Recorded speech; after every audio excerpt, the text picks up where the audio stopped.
All right, folks, like we said on the last show, today we are going to do shepherd's pie. And the way to start shepherd's pie is by working with a mess of potatoes. First thing you got to do is you got to wash your potatoes up, which you can see we've done here.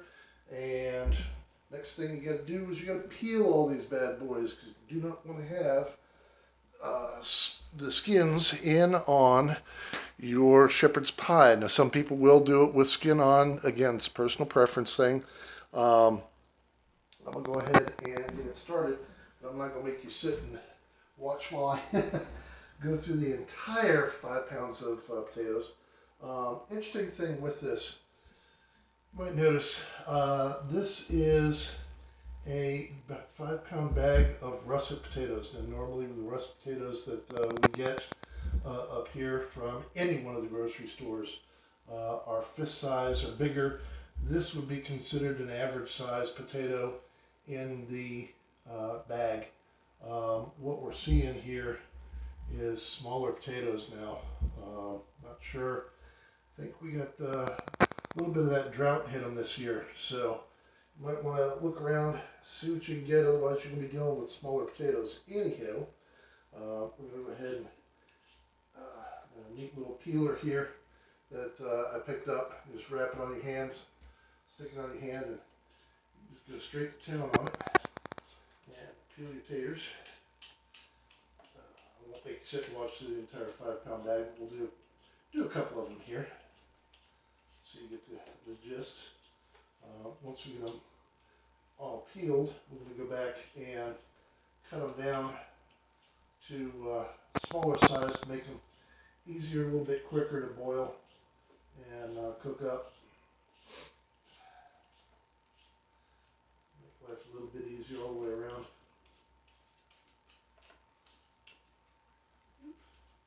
Get all your brown spots off of here.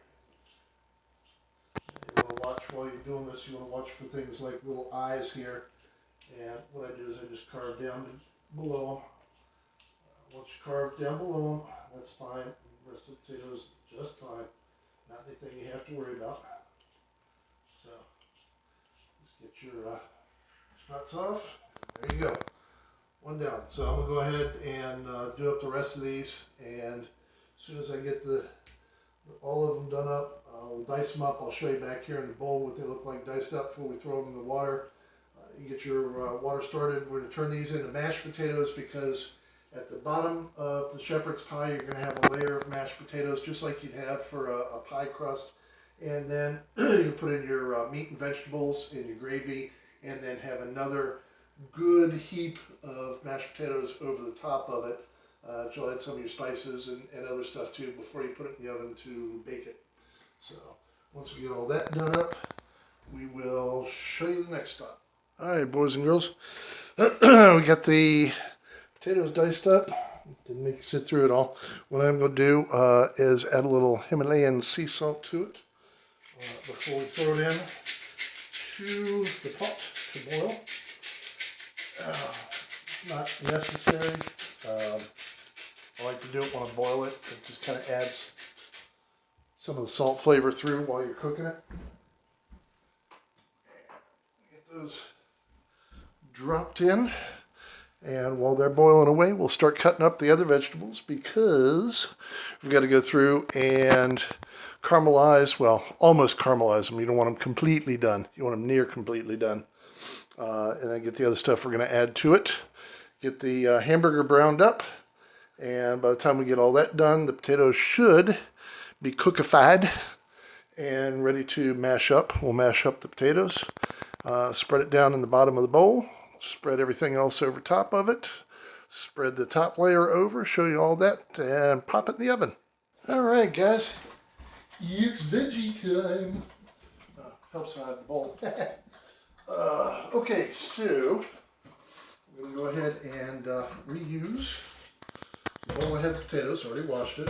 So, and gave the thing here wiped down. We're going to go ahead and add the veggies that we're going to start to cook when I fully cook them. I've got onion, green pepper, aloha pepper, you knew that was coming, and of course celery. case you haven't guessed, these basic veggies go into a lot of what we do here. So we're going to get that in. Then when we get the hamburger brown, we'll get the corn in. We're also going to add a can of green beans. That's in there somewhere, so you can see it. And also a can of sliced carrots. And then to set everything up, packets of brown gravy. So we'll take all the juices, add a little bit of water into it, stir everything together, and that'll set it together in a nice brown gravy that we can go ahead and work with from there. Now, let's go ahead and play with the vegetables. So, we got Goha pepper first.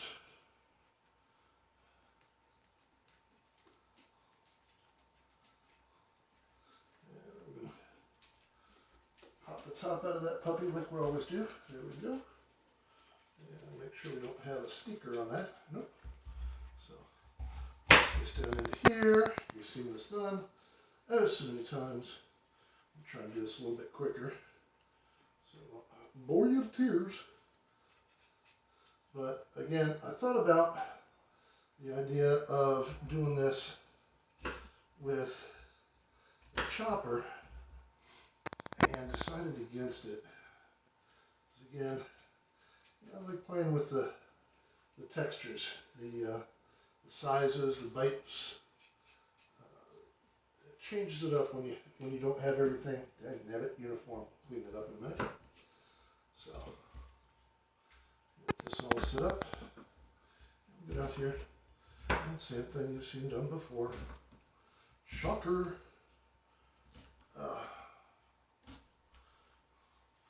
Just do one video up and dicing up veggies and add that into everything. You think, no, that's boring. You all haven't heard that much from me yet, but you don't get that bored of my voice yet. Maybe by the time we hit the 100th video, I'll learn how to do sign language or something like that, and we'll change it up. Maybe I'll do it in Espanol. So we'll see. We'll see. So, pop these over into the bowl. Oh, country made a mess. Ooh, country didn't slice up all the way either. Look at that. That'd have been a bite. What do you think? Bite and a half. So we got a mouthful of peppers. We'll call that pepper surprise. All right. Keep rolling here.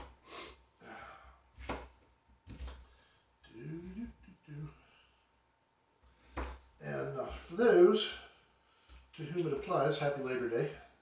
Today is Labor Day. So this video is not going to go out tonight. So by the time everybody will see it, will be past Labor Day. But the thought is there. So, yeah. We'll flavor munchie. Again, privilege for the cook. Alright. Now we get this greeny meanie done up into there. Add some more color. And I got a surprise I'm going to do with this one. I've been debating, and we have the last handful of cherry tomatoes out of our garden. And I've been sitting here, it'd be enough to do with this salad, but I'm trying to think what I could do. I think what we're going to do to add a little variety in here is I'm going to drop those cherry tomatoes into the shepherd's pie and a little something different with that. Get the seeds out of here. So rather than using a can of tomatoes, and you don't even have to put tomatoes in it. I mean, this is one of those things, again, a lot of what we make you can vary however you want to. Whatever works for your family. Some folks don't like green peppers. Some folks don't like corn. Can't imagine who wouldn't, but hey, that's it is what it is. So yeah, you can pretty much do whatever you want. You could probably put cabbage in here. You can put squash. Might be a little weird with the potatoes, but hey, try variety. Mix it up a little bit. Keep everybody happy. Hello there. My four-legged taste tester just showed up. So we'll give her the bottoms out of the Aloha peppers. There. She likes those. Never thought I was going to have a dog that was a daggone omnivore. But she likes it when Daddy cooks. Because that means she gets extra treats. And funny thing is neither one of the other two dogs will eat a lot of the stuff. Ginger is absolutely what you would expect out of a dog. She's a carnivore straight up. She'll take treats, but she's not a happy puppy when it comes to vegetables. So that doesn't work. Almost got my finger. Hey, don't tell Mom. So it's Big Red and I have an agreement. Big Red doesn't take my fingers apart, and I won't take it out back and shoot it with a 12 gauge.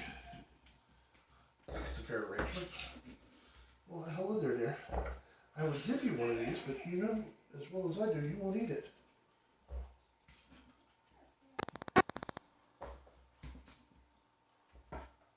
Alright. Here we go. Celery time. And one. A two. A three.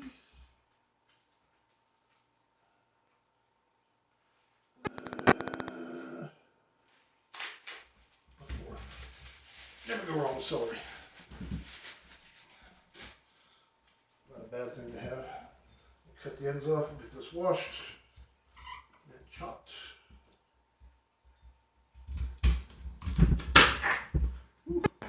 Sorry if I move the camera on you.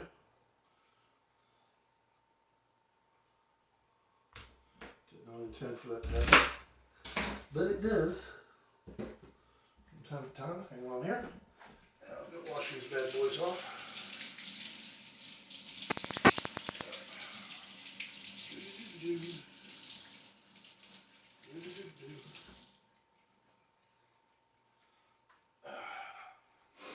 Like I was saying before, keep an eye on produce that you got coming in your grocery stores. I went to 3 out of our 4 grocery stores, as I mentioned earlier with the potatoes, and took a look. And the potatoes that we've got coming in are mighty small compared to what they were. I think that's a result of the drought that we had this summer.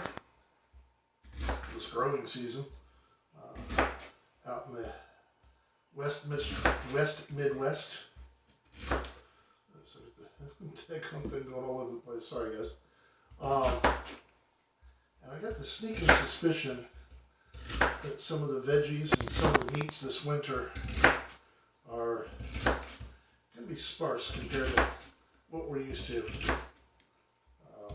So I tell you, I'm not a prepper. Well, I'm not a doomsday prepper, but I do believe in having your family prepared if something happens. At the beginning of COVID, you remember everybody went nuts over toilet paper and other basic essentials, and the shelves in the store were really, really bare for a while. Well, I don't know if you've noticed or not. Maybe it's not so bad in your area. Maybe it's worse in your area. But we have had a lot of holes in shelves on the grocery stores up here. Now, we're not an agricultural state by far, as everybody knows. But you would expect that we would have a regular level, base level of stuff to work with. And the fact that there are holes just kind of concerns me with the general state of things, which is another reason why I've decided to do this channel and show you guys some life hacks and cooking and whatnot, because we've got to tighten our belts and not be able to run around and do the fast food and take out and all the other stuff. We'll start fending for ourselves a little bit more. Well, you know what? There's no reason you can't do that and have some decent food while you're doing it and enjoy yourself while you're making it. Teach the kids.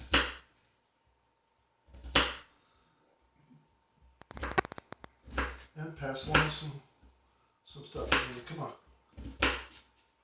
Many of us will sit out there and say that they learned this, that, or the other from their grandma or their grandfather or their mom or their dad. Well, you know what? This is our turn now to kind of pass this down to the next generation. Make sure the next generation is prepared for being adults.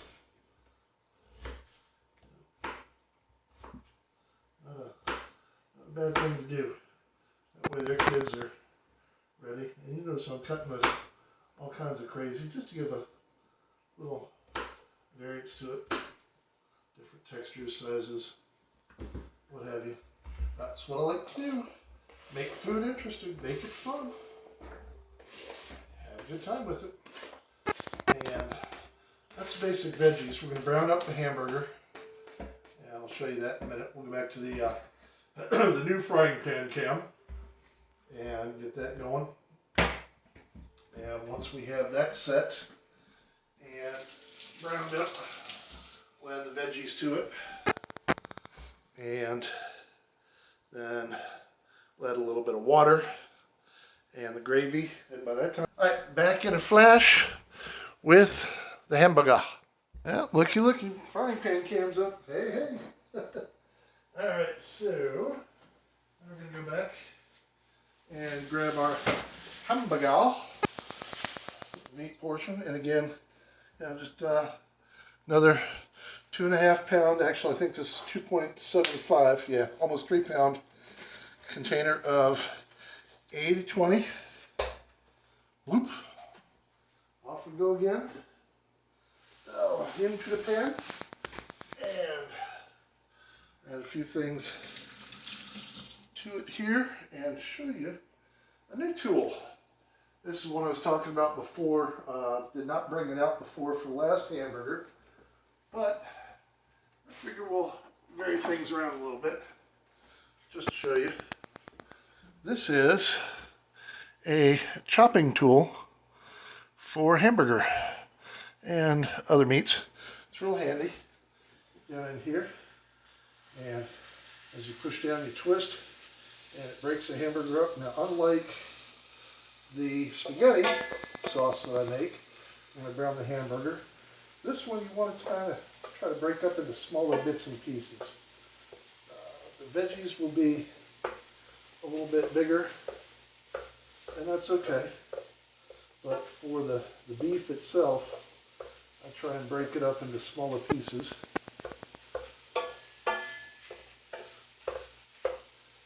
Let it brown up here.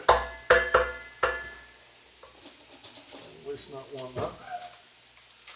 Take the meat down in. One of the other little handy things. And you just scrape off at the ends. And set that aside. Use the spoon. I got everything locked up above, which I was put on a chopping block for right now.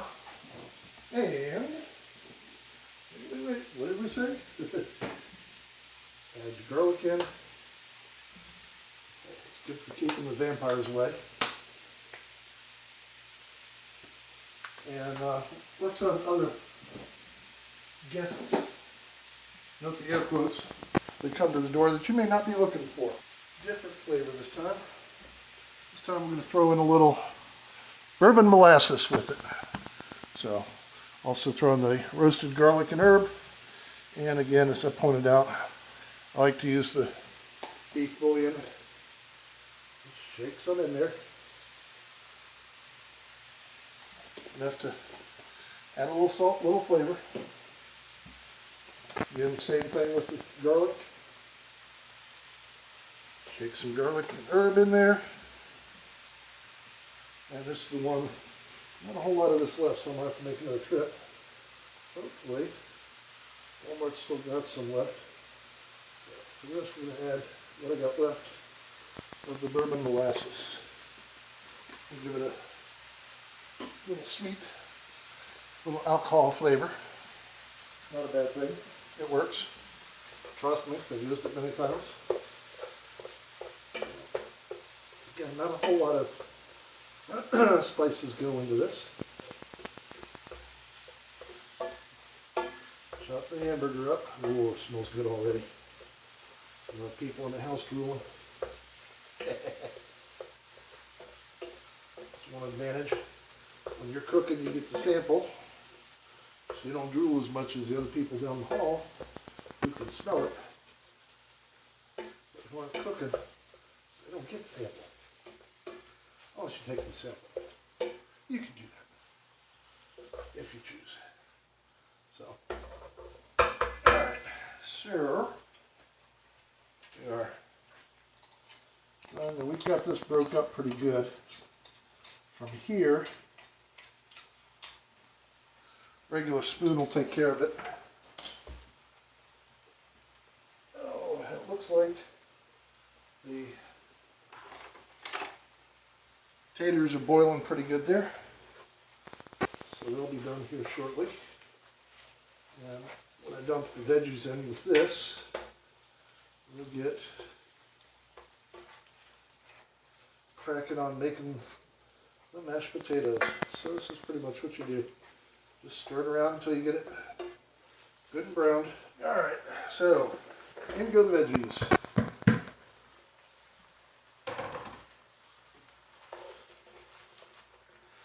And stir those around as well.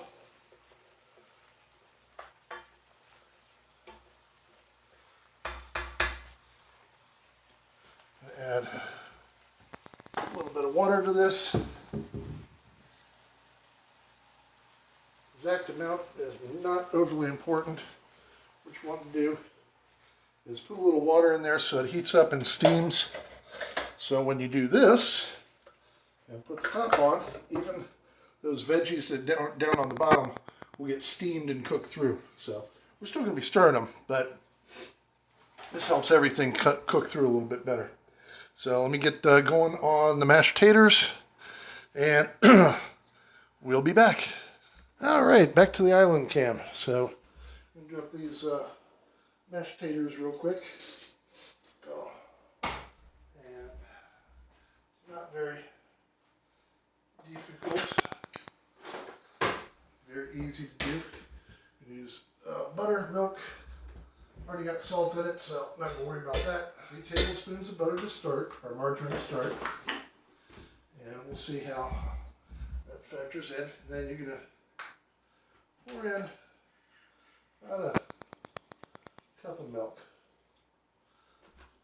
Maybe a little bit less. And again, this is just to get you started. You want this to not be chunky, but then again, you don't want it to be soup either. So it's got to be enough to kind of stick together. And the fun part is, believe it or not, Misty might have been right. This may not be enough taters to do exactly what we wanted to do. So we may have to alter the recipe just a smidgy. Now, normally you want to have enough mashed potatoes where you can, let me turn this here, there we go, where you can set up and have a layer at the bottom and a layer at the top. I'm not sure we're going to have enough for that, so we may have to focus on the layer at top and see what we can do to maybe put a little something something on the bottom side. Might open up a can of biscuits. We'll see. There's always ways you can play with things. So let me get back to the veggies and the meat. We'll get that set up and rolling, and then figure out what our options are to finish this out for you. Okay, back to the frying pan, camp. You see here I've added in the cans of veggies to go along with it. The original veggies, the peppers and the onion and the celery are pretty well cooked up. So we add these in. So we've got everything there. We're going to add in the last of the tomatoes from the garden for the year. So I'm just going to add those right in like that. And here's the fun part. We add the gravy. And generally for these mixes, you're going to do 1 pouch per cup of liquid. So it'll tell you that you have to mix these up in a bowl or a pot first when you dump them in. Little note, folks, no you don't. You stick them right on in and make sure you have all of it in there. Now, some people are going to go, it's going to clump, it's going to clump. Yes, initially it will clump. But, see, we're not quite done cooking. That's why I said you cook the vegetables till they are almost done. You're going to cook this a little bit more to get the gravy all incorporated and all the veggies together and all the yummy, yummy goodness. So come over here, grab one of the measuring cups and measure out 3 cups of water. Now keep in mind we already put some water in, but most of that is boiled off. And you don't have to be exact. So, for those of you that are worried about doing this to the T, there's no exact T to it. So, do this, stir it all around in here. Make sure you get all the powder wet. That's the point where, so, pepper, you've seen that before. Put not a huge amount in. Again, Mama doesn't like salt or pepper. Sneak a little garlic salt in. That makes a difference. Another quick stir so it's all down there. Cooking and blending together. I'm going to let this cook up for a minute. And I think I have the resolution to what we're going to do for the bottom side of this. It's be a neat little switch for you, but should come up pretty good. Be right back. All right, welcome back. When last we left our hero, he had realized he was short on mashed potatoes. What was he going to do? I said to myself, Self, what are we going to do? And do you know, myself had an answer. Myself came back and said, James, country, what we're going to do is we're going to take one of these packs of biscuits and we're going to cut these puppies up and put them in the bottom of the dish, just like miniature dumplings. So just like you would do dumplings for Mama's Chicken and Dumplings, we're going to take a little liberty here and alter this to make it work. This is what you got to do sometimes, is be creative. It's one of the cool things about cooking, is you can be creative. You don't have to worry about it. It'll all come out. So what we're going to do to fix this is quite simple. We'll take and cut the biscuits up into little pieces that we are then going to layer on the bottom of the dish and pour the fixins over top of it. And what will happen is the biscuits, as they cook up in this, will cook up. They won't ever really quite get biscuity. They'll go more doughy, like dumplings will. and they will soak up some of that gravy goodness and the other stuff, the other spices and the flavors from the meat and the vegetables and everything, and make this a unique dish. So I guess we're going to call this shepherd pot pie. So we'll slide these up here so we can bring the dish in. And we're going to set up, oh, you've seen this bad boy before. And this is how we're going to do it. We're just going to take in here and drop the pieces down in all over the bottom. There's no rhyme or reason to it. You know, this is a cool thing. This would be fun to have the kids help. Call it biscuit toss. You know, let the kids get down in there and just throw them all over the place. Don't stack them up. You know, may have to go back in here and get them a little tighter. You know, throw a couple of them right beside each other. And that's fine. Because remember, the biscuits, even though they're not going to go full biscuit on us, they are going to grow and expand. So while it's not going to give us exactly a pie crust at the bottom, it's going to give us something that's a little different. It's a little unique. And soak up some of the gravy while it's at it. There you have it. So we'll set that there. And what we're going to do next is we'll turn this sideways. We're going to need to bring the frying pan over and overlap it a little bit so that we don't spill. You know, Mama gets messy, or Mama gets fussy if we spill. So we'll turn around and start ladling this out into the dish. Look at all those yummy, yummy veggies. Nice beef. Spread it out all over everything. You want it all over there. We're going to be able to dump this whole thing in there, but spread it out so that you don't end up with clumps of dough in one place and all your meat and veggies in another place. Gotta share for everybody. Make sure everybody gets some. And I wish to God this had smell-o-vision. Y'all would be going as nuts as I am right now. Whew. This house for the next 40, 50 minutes is going to be a torture chamber. Fun with part number 2. Is LARP. Start getting the mashed potato on here. Just drop it out. You want to try and spread it out and cover as much surface space as you can, because when you go back and smooth this out, it's going to geyser in a few places. When I say geyser, it's more like leak. It's not going to be perfect. Again, you know, this is not one of them restaurants. You're not worried about having everything be perfectly plated, because chef's not going to come over and kick your ass if you don't. You know, this is for your family. So you want it to look nice, but, you know, families are a little more forgiving than commercial chefs are in general. I like to use a fork doing this. It takes longer to do. But when you use a fork doing it, there's a couple things. Number one, you can kind of fold stuff under here when you get down to the corners.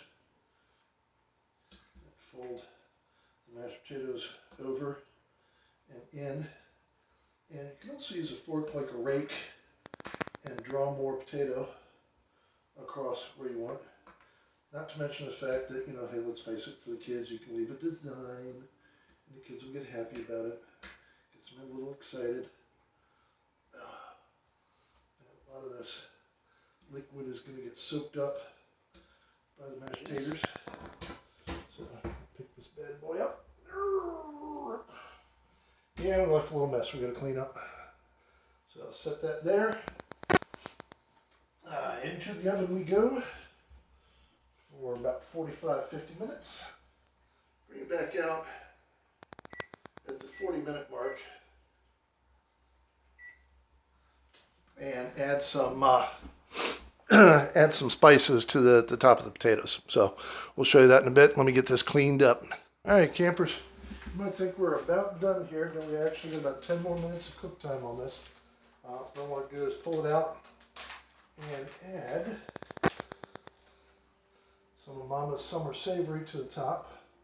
You can add pretty much whatever you want to add in on this as you cook it up. You can see we're roasting pretty good, and some of the grease is drained out to the side. We're also going to put in a little bit of the sweet basil on this. We'll see how this tastes when it comes out. So this is some of the sweet basil from our own garden this year that we dried in the dehydrator. I'm going to add that to the top as well. You can tell this is not as fine as the store-bought stuff, but that's okay. It's kind of the way it comes out. So I'm going to add a little salt and pepper to the top.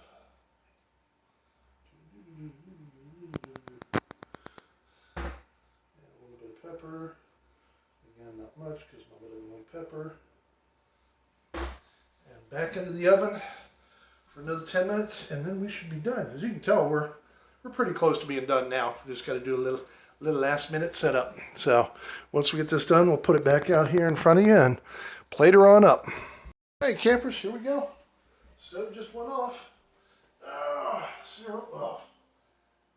Always got to remember, keep your face out of there until the heat goes by. Oh, cook cheek every daggone time and afford it. And here we go. Balance, balance, balance. A little on the sloppy side because we put so much in there. But there you have it. One.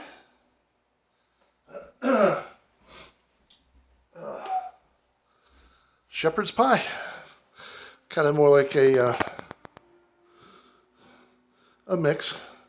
But there we go. Let that cool for a minute and plate it on up and show you what the end result is. All right, boys and girls, there you go. Plate it up, and that's what's left after three good helpings.